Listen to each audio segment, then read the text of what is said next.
नमस्ते दोस्तों, मैं विशाल अग्निहोत्री आपका स्वागत करता हूँ आपके अपने चैनल डाटालॉजिका में। आज का हमारा टॉपिक है क्वेरी फंक्शन और ये फंक्शन बस गूगल शीट्स में है, एक्सेल में ये आपको नहीं मिलेगा। और गूगल शीट्स का ये वन ऑफ पावरफुल फंक्शन है। ये एक अकेला फंक्शन हमारे काफी सारे फंक्शंस की काम कर सकता है, जैसे कि सम, समिफ, काउंट, काउंटिफ, एक्स लुकअप, फिल्टर और भी बहुत सारे फॉर्मूले का फंक्शन का ये अकेला खुद काम कर सकता है। तो वन बाय वन हम इसके बारे में सीखेंगे और ये पूरी वीडियो प्रैक्टिकल अप्रोच से बनाई गई है। इसमें आपको हर कीवर्ड का वन बाय वन एक्सप्लेनेशन मिलेगा। तो चलिए शुरू करते हैं। स्क्रीन पे ना आपको दिखाई दे रही होगी क्वेरी फंक्शन की डेफिनेशन। सबसे पहले क्या है? सबसे पहले है डाटा। तो आज के लिए हम हमारा डाटा सेट है ये वाला, एक इन्वेंट्री है, इन्वेंट्री का डाटा है ये। इसमें ये हमारे कॉलम के नेम्स हैं। इसके बेसिस पे फंक्शन को अप्लाई करेंगे। तो डेफिनेशन देख लिया आपने, लगा के देखते हैं। सबसे पहला कीवर्ड है हमारा सेलेक्ट। तो फॉर्मूला स्टार्ट करते हैं। क्वेरी, सबसे पहले डाटा पूछ रहा है। तो डाटा कौन सा है हमारा? ये वाला हमने सेलेक्ट कर लिया। क्वेरी है हमारा, क्वेश्चन क्या है, हम क्वेरी से क्या रिटर्न में चाहते हैं, वो हमारी क्वेरी होती है, स्टेटमेंट होती है वो। तो अभी क्या है, फिलहाल सबसे पहले हम सेलेक्ट करना सीख रहे हैं। तो सेलेक्ट करने के लिए क्या है, देखो कीवर्ड क्या है, सेलेक्ट। अगर मैं स्टार लिख देता हूँ यहाँ पे, सेलेक्ट स्टार, तो ये सारे जितने भी हमारे कॉलम्स है ना, वो हमें रिटर्न कर देगा। तो पहले हमारा डाटा हो गया, कोमा, फिर डबल कोट्स के अंदर क्या हो गई, हमारी स्टेटमेंट हो गई, फिर कोमा, और उसके बाद क्या हो गया हमारा हेडर्स, कि हमारे हेडर्स कितने हैं। तो हमारे पास हेडर कितने हैं? एक लाइन का है, हम वन कर देंगे। और जैसे ही हम एंटर करेंगे, हमारे पास हेडर के साथ ये सारा डाटा हमारे पास रिटर्न हो गया। अब मान लो हमें बस column A B C D चाहिए, बस ओनली ए बी सी और डी। तो हम क्या करेंगे, उन कॉलम को सेलेक्ट कर लेंगे, ए comma B comma C comma D. तो अब हमारे पास क्या रिटर्न में आएगा? ओनली चार कॉलम जो है वो हमारे पास रिटर्न में आ गए। अब हम, ऐसा नहीं है कि हमें बस सीक्वेंस ही रखना है, हम सीक्वेंस को चेंज भी कर सकते हैं। हम ई को पहले ले सकते हैं, अगर हमें मान लो ई पहले चाहिए तो हम ई को पहले ले सकते हैं। तो ये क्वांटिटी वाला कॉलम पहले आ गया। तो सेलेक्ट वाला जो कीवर्ड है वो हमारा इस तरीके से काम करता है। अब सीखेंगे हम वेयर की, स्टेटमेंट में वेयर को कैसे यूज करते हैं। अब देखो वेयर क्या है, वेयर उस तरीके से ही काम करता है जैसे लुकअप काम करता है। लुकअप में हम एक की देते हैं उसको, ठीक है, और वो फाइंड आउट करके लेके आता है। तो अगर हम इस वाले डाटा सेट में, अगर मान लो मुझे क्लॉथिंग या हार्डवेयर, मान के चलते हैं हम हार्डवेयर का जो है ना, ओनली हार्डवेयर का डाटा हमें चाहिए, ओनली हार्डवेयर का। तो हम किस तरीके से लिखेंगे? कैटेगरी क्या है हमारी? कैटेगरी में है हमारा हार्डवेयर और ये कॉलम सी है। तो सबसे पहले अपना शुरू करा फॉर्मूला, क्वेरी, डाटा में हमारा आ गया, ये हमने डाटा सेलेक्ट कर लिया अपना। अब उसके बाद क्या करना है, हमें स्टेटमेंट लिखनी है। तो पहले हम क्या करते हैं, सारे कॉलम सेलेक्ट कर लेते हैं, उसके लिए हम स्टार दबाएंगे। अब उसके बाद क्या है, वेयर, वेयर। अब हमें क्या चाहिए, कैटेगरी में हार्डवेयर वाला जो डाटा है ना वो चाहिए। तो कैटेगरी वाला जो हमारा कॉलम है वो है सी। तो हम इसमें लिखेंगे where C equal to, single quote के अंदर लिखेंगे हार्डवेयर, डबल कोट से बंद कर देंगे, कोमा, और हमारा हेडर जो है वो वन है। तो ये इस तरीके से हमारे पास हार्डवेयर का डाटा आ गया। अब अभी तो हमने क्या करा है, हार्डवेयर को ना हार्ड पेस्ट करा है, लेकिन हम क्या करेंगे, रेफरेंस देंगे इसके अंदर। तो रेफरेंस देने के लिए मान लो मैं इसमें लिख देता हूँ हार्डवेयर, यहाँ लिखता हूँ, और अब यहाँ पे क्या करेंगे हम, इसका एक ना याद करने के लिए मुझे तो सबसे सिंपल ये रहता है, जब भी हमें कोई टेक्स्ट का रेफरेंस देना होता है, टेक्स्ट वाले सेल का, तो मैं क्या करता हूँ, सिंगल कोट के अंदर, डबल कोट के अंदर डबल एंड, और उसके अंदर रेफरेंस लिख लेंगे हम। तो सिंगल कोट के अंदर, डबल कोट के अंदर डबल एंड, और उसके अंदर क्या लिखेंगे हम, अपना रेफरेंस। अब हम अपना जो है ना रेफरेंस जो है चेंज कर सकते हैं यहाँ पर। अब मान लो मुझे क्लोथिंग का चाहिए, तो मैं क्लोथिंग लिख दूंगा वहां पे, और ये क्लोथिंग का डाटा आ गया मेरे पास। वेयर का समझ गए ना? वेयर से हम कंडीशन देते हैं कि कौन से कॉलम में हमें क्या कंडीशन देनी है। अब हम एंड के बारे में सीखेंगे कि एंड की फंक्शनैलिटी हम गूगल सीट से कैसे ले सकते हैं। देखो, जैसे कि अब मुझे क्या करना है, मुझे हार्डवेयर के अंदर, ये कॉलम सी है ना, कॉलम सी में हार्डवेयर के अंदर नेल्स का डाटा चाहिए, हार्डवेयर के अंदर नेल्स का डाटा चाहिए। तो उसके लिए क्या कर सकते हैं हम, कुछ भी ले सकते हो आप, जो भी आपको लेना है वो ले सकते हो आप। तो सबसे पहले हम क्या करेंगे, हमने अपना चूज कर लिया कॉलम कौन कौन से, हम अब सबसे पहले क्वेरी फॉर्मूला लगाएंगे, डाटा सेलेक्ट करा, ये हमारा डाटा आ गया, कॉमा, स्टेटमेंट लिखनी है। अभी के लिए मैं ऑल कॉलम्स को रिटर्न करा रहा हूँ, वेयर सी में हमें क्या चाहिए, हम रेफरेंस के थ्रू लेंगे तो सिंगल कोट के अंदर, डबल कोट के अंदर, डबल एंड, ये है हमारा C3। हार्डवेयर लिखा और ये डाटा हमारे पास हार्डवेयर का आ गया। अब मुझे हार्डवेयर में नेल्स का डाटा चाहिए तो मैं नेल्स लिख लेता हूँ यहाँ पे। अब इसमें क्या करूंगा, सी मैंने दे दिया। अब इसमें क्या एंड कंडीशन लगाएंगे हम, एंड कीवर्ड लिखेंगे AND एंड, और वो किसमें, डी में। तो D equal to single quote के अंदर, डबल कोट के अंदर, डबल एंड, और उस पे हमने दे दिया रेफरेंस अपना, बाद में हमने एक हेडर दे दिया। तो अब हमारे पास क्या आ गया, हार्डवेयर कैटेगरी का नेल्स आइटम का पूरा डाटा आ गया।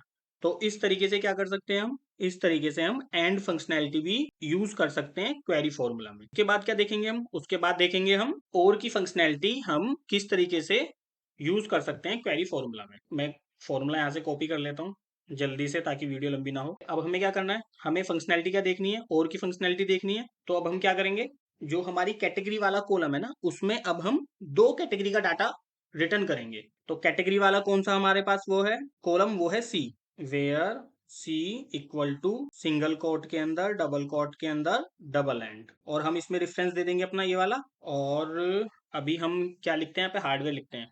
ये हमारे पास हार्डवेयर का डाटा आ गया। अब हमें ना, अब हमें क्या करना है कि हार्डवेयर के साथ साथ ना हमें क्लोथिंग का डाटा भी चाहिए। क्या, क्लोथिंग का डाटा भी चाहिए सेम कॉलम के अंदर। तो हम क्या करेंगे, और लिखेंगे सिंगल कोट के अंदर, डबल कोट के अंदर, डबल एंड, और उसके अंदर हम लिख देंगे अपना सेल का रेफरेंस, वो हमारा है C4। और ये हमारे पास हार्डवेयर का डाटा भी आ गया और क्लोथिंग का डाटा भी आ गया। इस तरीके से हम और की फंक्शनैलिटी यूज करते हैं। अब देखो, और हो या एंड हो, उसमें ना हमें एग्जैक्ट की, एग्जैक्ट जो है ना, एग्जैक्ट वर्ड देना पड़ता है। ग्रीन चेयर है, रेड चेयर है, और मान लो मुझे चेयर का पूरा स्टॉक चाहिए, तो उसके लिए मैं क्या करूंगा, क्या यूज करूंगा, कंटेन्स कीवर्ड यूज करूंगा। आइटम का जो नेम है ना मेरा, वो है कॉलम ई में, equal to where E contains, वही सिंगल कोट के अंदर, डबल कोट के अंदर, डबल एंड करेंगे, और इसमें हम अपना रेफरेंस लिख देंगे। रेफरेंस सेल कौन सा है, C3। और जब हम एंटर करेंगे तो हमारे पास अब ये पूरा का पूरा डाटा आ गया चेयर से रिलेटेड। तो जब भी हमारे पास एग्जैक्ट नहीं होते ना वैल्यू, जब हमारे पास एग्जैक्ट हमें नहीं ढूंढनी, पार्शियल वैल्यू फाइंड आउट करनी है, उसके बेसिस पे हमें डाटा ढूंढना है, तो हम किसका यूज करते हैं, कंटेन्स कीवर्ड का। तो नेक्स्ट एग्जांपल में हम क्या सीखने वाले हैं, हम सीखने वाले हैं कि डेट हम कैसे फिल्टर कर सकते हैं किसी भी डाटा को। डेट, डेट का कॉलम कौन सा है हमारा, डेट का कॉलम है हमारा बी। हमें बी के अकॉर्डिंग अब हम फिल्टर आउट करेंगे अपने डाटा को। आ जाते हैं अपने फॉर्मूला पेस्ट कर। अब देखो, पहले ना कुछ बातें डेट के लिए, डेट ना हम डायरेक्ट जो है ना सर्च नहीं कर। अब मैं पहले आपको बता देता हूँ क्या दिक्कत आई। हमारा कॉलम कौन सा है, बी है। Where B is greater than और इक्वल टू, और उसमें उसके बाद हम क्या लिखेंगे, DATE, डेट कीवर्ड, और उसके बाद हम उसे देंगे डेट। उसके बाद उसे हम क्या देंगे, उसको हम देंगे डेट। ये लेता है हमारा 2025-09 ये डेट जो है ना, डेट कीवर्ड क्या करता है, उसको जो फॉर्मेट चाहिए ना, उसको फॉर्मेट चाहिए ये डेट का, ये वाला फॉर्मेट YYY हाइफन MM-D, ये वाला जो डेट फॉर्मेट है ना, क्वेरी फॉर्मूला जो है वो इस वाले फॉर्मेट को सपोर्ट कर। तो अभी तो हमने स्टैटिक लिखा है, ये अपनी वैल्यू को क्या रखा है, स्टैटिक, लेकिन हमें तो डायनामिक लिखनी है। तो डायनामिक के लिए क्या करेंगे, बस इसको हम चेंज कर देते हैं, सिंगल कोट के अंदर, डबल कोट के अंदर, डबल एंड, और उसके बाद ये लिखा हमने C3, क्योंकि हमारी डेट C3 में, और एंटर कर देंगे। ओहो, ये तो गलती हो गई। एक्चुअली में क्या है, मैंने भी आपको बताया है कि डेट के लिए फॉर्मेट क्या चाहिए, डेट का फॉर्मेट उसको चाहिए YY में। तो हम इसके फॉर्मेट को ना चेंज कर दे। अब चेंज करने के लिए क्या करेंगे, हम यहीं पर ना एक टेक्स्ट का फॉर्मूला लगा देंगे। ये कोमा लगाया, इसमें हमें फॉर्मेट दे दिया, इसको फॉर्मेट दे दिया उसको डेट का। ये तो हमारा फिल्टर क्या हो गया। अब हमारे पास डाटा कहां से कहां तक का है, 10 सितंबर से लेके आगे तक का डाटा है। अब मुझे उसको और फिल्टर आउट करना है, मुझे 15 तक का फिल्टर आउट करना है। तो मैं क्या करूंगा, इसमें इस वाले फॉर्मूले को कॉपी कर लेते हैं यहाँ से लेके यहाँ तक, ठीक है। और हम क्या लगाएंगे, इसमें एंड लगाएंगे, एंड। अब ग्रेटर देन तो हो गया, और अब हम क्या करेंगे, लेस देन C4 कर। अब हमारे पास 10 से लेके 15 तक का डाटा आ गया। अब देखो, इसको हम और कुछ भी करेंगे, वहां से वहां तक का डाटा आ जाएगा, कि 13 से लेके 14 तक का डाटा आ गया। तो डेट कीवर्ड भी आपको अच्छे तरीके से समझ में आ गया होगा कि हम अपने डाटा को डेट वाइज किस तरीके से फिल्टर आउट कर सकते हैं। नेक्स्ट है हमारा ऑर्डर बाई। अगर हमें अपना डाटा ऑर्डर में लेकर आना, ठीक है ना, ये हमारा डाटा है ना, इसको हमें ऑर्डर वाइज, ऑर्डर का मतलब क्या है, देखो ऑर्डर का मतलब है सॉर्ट करना। सॉर्ट हम कर सकते हैं असेंडिंग ऑर्डर में या डिसेंडिंग ऑर्डर। अब देखो, जैसे ये वाला डाटा है हमारा, अब क्वांटिटी वाला जो कॉलम है ना हमारा, उसको हम क्या करेंगे कि घटते हुए क्रम में लगाएंगे। घटते हुए क्रम का मतलब होता है डिसेंडिंग ऑर्डर। लिखा है यहाँ पे अपना क्वेरी फॉर्मूला लगाया, डाटा अपना सेलेक्ट कर लिया, ठीक है, सेलेक्ट स्टार, सारे कॉलम सेलेक्ट कर रहे हैं हम। और अब क्या करेंगे, हम सिंपल बस लिखेंगे ऑर्डर बाय, ऑर्डर बाई, अब कौन से ऑर्डर के कौन से कॉलम के थ्रू हमें सॉर्ट करना है, हमें करना है कॉलम ई के, तो ये लिख देंगे हम कॉलम हेडर हमें 1 चाहिए। एंड देखो बाय डिफॉल्ट जो है ना, ये क्या करता है, बाय डिफॉल्ट जो है ये असेंडिंग ऑर्डर में सॉर्ट करता है। हमें क्या कराना है, डिसेंडिंग ऑर्डर में करना है, तो उसके लिए कीवर्ड होता है DES, डिसेंडिंग। क्या कीवर्ड होता है, DES, डिसेंडिंग ऑर्डर। तो अब ये घटते हुए क्रम में हमारा हमको डाटा, और बढ़ते हुए क्रम के लिए क्या है, बढ़ते हुए क्रम के लिए है ASC, या उसको ब्लैंक भी छोड़ दोगे ना तो वो उसी के अकॉर्डिंग बाय डिफॉल्ट जो है ASC ही होता है, असेंडिंग ऑर्डर। नेक्स्ट एग्जांपल है हमारा ग्रुप बाई। देखो ग्रुप बाई का मतलब, सपोज ना मुझे अपना डाटा जो है ग्रुप वाइज देखना है। क्या करना है, ग्रुप वाइज देख, पिवोट टेबल में नहीं करते हम, पिवोट टेबल जैसे हम बनाते हैं कि हार्डवेयर का आ गया, उसकी क्वांटिटी आ जाएगी, क्लोथिंग का, फर्नीचर का ना, तो ग्रुप वाइज अगर हमें करना है डाटा, तो उसके लिए हम क्या करते हैं, एक कीवर्ड यूज करते हैं ग्रुप बाय। चलिए उसका एग्जांपल देख लेते हैं। डाटा हमने सेलेक्ट कर लिया, सेलेक्ट स्टार, सारे हम कॉलम रिटर्न करना चाहते हैं, और उसके बाद क्या करेंगे, अब देखो ग्रुप बाय जो है ना, ग्रुप बाय जो कीवर्ड है वो हमेशा हमारा एग्रीगेट फंक्शन के बाद यूज, मतलब कि पहले हमें उसे बताना पड़ेगा कि भाई तुम करना क्या चाहते हो, तुम्हें एवरेज चाहिए, सम चाहिए, काउंटिंग चाहिए। तो हम ग्रुप बाय देखने के लिए अभी क्या कर लेते हैं, सम कौन से कॉलम का करेंगे हम, ई कॉलम, कौन से कॉलम का करेंगे, ई का। और ग्रुप बाय कब करेंगे हम, और हम ग्रुप करेंगे कॉलम डी का, आइटम नेम के अकॉर्डिंग हम ग्रुप करके देख। तो सेलेक्ट करा हमने, और हम जो है ना टोटल कॉलम नहीं लेके आते, हम बस अभी सेलेक्टेड कॉलम ही लेंगे। तो हम क्या ले लेते हैं, एक तो डी कॉलम ले लेते हैं, और ग्रुप बाई क्या कर रहे हैं हम, ई, तो उसके लिए क्या करेंगे हम, तो सम करेंगे, सम और ग्रुप बाई डी। तो अब हमारे पास डाटा आ गया ग्रुप वाइज, ठीक है, जो भी हमारे आइटम नेम थे उसकी क्वांटिटी को उसने जो है टोटल करके हमें दे दी, कि एप्पल की 106 क्वांटिटी है, बनाना की 868 है, इस तरीके से। तो ग्रुप बाय भी आपको समझ में आ गया किस तरीके से करते हैं। हमेशा हमें एक एग्रीगेट फंक्शन जरूर लगाना पड़ेगा, काउंट, सम, एवरेज, तब वो ग्रुप करे। मान लो अगर अब हमें कैटेगरी को ग्रुप वाइज करना है, क्या करना है, कैटेगरी को ग्रुप वाइज कर, तो उसके लिए क्या करेंगे हम, कैटेगरी वाला कौन सा कॉलम है हमारा, कॉलम सी, कैटेगरी वाला कॉलम कौन सा है हमारा, सी। तो ग्रुप बाय क्या करेंगे हम, सी, और सम किसको कर रहे हैं हम, ई को। तो ये अब हमारे पास ये वाला डाटा आ गया कि क्लोथिंग की टोटल क्वांटिटी हमारे पास 4812 है, फूड की 3178 है, और फर्नीचर 2450 है। तो अब आपको ग्रुप बाय का भी कीवर्ड समझ में आ गया होगा कि किस तरीके से यूज। नेक्स्ट एग्जांपल है हमारा लिमिट का। हम क्या करते हैं कि जिसकी भी क्वांटिटी सबसे कम है ना, सपोज हमें उसका परचेज ऑर्डर लगाना, तो जिस भी आइटम्स की क्वांटिटी सबसे कम, वो वाला डाटा हम रिटर्न में लेकर आते हैं, और जो 10 सबसे कम वैल्यूज हैं, सपोज हमें उनका परचेज ऑर्डर लगाना है, तो उसके लिए अब हम लिमिट का यूज करेंगे। तो क्या करेंगे, अब हम सबसे पहले तो हमने ले लिया, फॉर्मूला लगाया अपना, और लिमिट कर दिया 10। तो ये बस हमारे पास 10 लाइन का डाटा आ गया, 10 रोज का डाटा हमारे पास आ गया। लेकिन मुझे तो वो चाहिए ना जिसकी हमारे पास क्वांटिटी कम है, तो हम क्या करेंगे, ऑर्डर बाई क्या करेंगे, ई, और हमें क्या चाहिए, हमें चाहिए असेंडिंग ऑर्डर में या डिसेंडिंग, हमें चाहिए असेंडिंग ऑर्डर। तो अब सबसे कम वैल्यूज किस किस की हैं, सबसे कम कम वैल्यूज हैं हमारी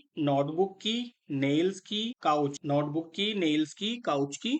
तो अब हम इसका परचेज ऑर्डर लगा सकते हैं। तो मतलब लिमिट क्या करता है, लिमिट क्या करता है, हमें रिटर्न देता है उतनी ही रो जितनी हमें चाहिए। अब हम सीखेंगे काउंट की, क्वेरी फंक्शन में हम काउंट कैसे करते हैं। तो हम क्या करने वाले हैं, काउंट कैसे करते हैं, उसके लिए हम क्या करेंगे, हम ना कॉलम सी की क्वांटिटी को काउंट करते हैं कि हमारे पास कौन सी कैटेगरी कितनी है। जैसे फर्नीचर है तो हमारे पास कितने फर्नीचर हैं, क्लोथिंग है तो कितने टोटल क्लोथिंग है, इलेक्ट्रॉनिक्स कितनी है हमारे पास। तो उसके लिए क्या करेंगे, हम सबसे पहले अपना कॉलम सेलेक्ट करेंगे, कॉलम कौन सा है, सी। अब उसको काउंट करेंगे, COUNT, काउंट, काउंट कर लिया। अब क्या करेंगे, क्योंकि अब हमने काउंट करा है तो उसको ग्रुप बाय भी करना पड़ेगा, क्योंकि हमें ग्रुप में देखना है ना, हमें तो अपनी वैल्यूज ग्रुप में देखनी है, तो ग्रुप बाय सी करें। तो ये अब हमारे पास आ गई कैटेगरी की काउंट, क्या आ गई, कैटेगरी की काउंटिंग आ गई कि क्लोथिंग की कितनी काउंटिंग है हमारे पास, इलेक्ट्रॉनिक्स के कितने सामान पड़ा है हमारे पास, मतलब कि आइटम, ठीक है ना, कि क्लोथिंग्स के कितने आइटम्स है हमारे पास 36 आइटम्स, इलेक्ट्रॉनिक्स के कितने आइटम्स है, 38 आइटम्स है। जो सब कैटेगरी नहीं होती, मतलब उस तरीके से कि कैटेगरी की सब कैटेगरी, मतलब जो आइटम्स नेम है उसको उसने टोटल काउंट करके वो हमें रिटर्न। अब हम नेक्स्ट क्या करेंगे, नेक्स्ट करेंगे हम सम, डाटा देख लेते हैं एक बार। डाटा में अब हम क्या करेंगे कि कैटेगरी का, पहले तो हमने काउंटिंग करी थी कि भाई मिल्क के कितने हमारे पास हैं, मिल्क के भाई हमारे पास ना 10 कैन पड़े हैं, या पेन के हमारे पास कितने पड़े हैं, पेन के हमारे पास 50 पैकेट्स पड़े हैं। अब हम क्या करेंगे कि मुझे ना क्वांटिटी बता दो कि मेरे पास क्वांटिटी कितनी अवेलेबल है। भाई इन्वेंट्री है, इन्वेंट्री में क्वांटिटी मुझे पता लगनी चाहिए कि मेरे पास कितनी क्वांटिटी पड़ी हुई है किस किस कैटेगरी। तो अब हम क्या करेंगे, हम कैटेगरी को टोटल करेंगे, कैटेगरी का हम, तो ये कैटेगरी हमारी ये हो गई, क्वांटिटी ये हो गई, फॉर्मूला लगाया। अब हम कौन कौन सा कॉलम सेलेक्ट करेंगे, कॉलम हम सेलेक्ट करेंगे, एक तो हमें चाहिए सी, और हमें चाहिए ई का सम चाहिए, तो सम ब्रैकेट बिगिन। अब जब हमने सम ई का कराया ना, तो ग्रुप बाई किसका करेंगे, अब हम ग्रुप बाई हमें कौन से ग्रुप से ग्रुप बाई करेंगे, हम सी। तो देखो अब हमारे पास क्लोथिंग की जो टोटल क्वांटिटी पड़ी हुई है वो पड़ी हुई है 481। ऐसे इलेक्ट्रॉनिक्स की, ऐसे ही फूड की, ऐसे ही फर्नीचर। आपको ये समझ में आ गया होगा कि हम सम को कैसे यूज करेंगे इसमें। अब हमारे पास क्या है कि लेबल। अब देखो ये ना, इसमें क्या है कि जैसे ना इसमें सम क्वांटिटी लिखा हुआ है, मान लो हमें ना कुछ और लिखना है, जैसे ऐसे ही काउंट में भी लिखा हुआ आ रहा है, इसमें काउंट कैटेगरी लिखा हुआ आ रहा है जो अच्छा नहीं लग रहा। देख, काउंट कैटेगरी लिखा हुआ, मान लो हम इसमें लिख देते हैं टोटल आइटम्स लिख दे, या तो कि टोटल आइटम्स कितने हैं हमारे, है ना। तो इसके लिए हम क्या करें, इसके लिए हमारे पास एक कीवर्ड वो होता है लेबल। ठीक है, क्या होता है, लेबल होता है। और लेबल हमें किसका चाहिए, लेबल हमें चेंज करना है काउंट सी का। किसका चेंज करना है, COU, काउंट सी का लेबल चेंज करना है। और क्या लिखना है, हम लिख देते हैं सब कैटेगरी, या हम लिख देते हैं टोटल आइटम। तो अब हमारे पास क्या लिखा हुआ आ गया, हमारे पास लिखा हुआ आ गया टोटल की क्लोथिंग की कितने आइटम्स है हमारे पास, 36। इलेक्ट्रॉनिक्स के कितने आइटम्स है हमारे पास, 38। ठीक है, तो लेबल हमारा इस तरीके से यूज के लिए हम एक और एग्जांपल देख ले। क्वेरी फॉर्मूला जो है ना, वो वर्सेटाइल फॉर्मूला है। जब हम आगे प्रोजेक्ट्स बनाएंगे ना ऑटोमेशन के लिए, जब हम परचेज ऑर्डर बनाएंगे या सेल्स ऑर्डर बनाएंगे, तो हम एक सिंगल फॉर्मूला, बस ओनली हम क्वेरी फॉर्मूला यूज करके ना पूरा का पूरा जो है, एक पूरा का पूरा टेम्पलेट डिजाइन कर सकते हैं क्वेरी के बेस। और अगर आपको इससे भी ज्यादा पढ़ना है आपको, तो आप ना गूगल के डॉक्यूमेंट से पढ़ सकते हैं, इसमें और भी ज्यादा इन्फॉर्मेशन आपको मिल जाए। आई होप आपको ये वीडियो अच्छी लगी होगी। नेक्स्ट वीडियो में फिर से मिलते हैं, तब तक के लिए थैंक यू, धन्यवाद। चैनल को शेयर, लाइक और सब्सक्राइब करना। Thank you.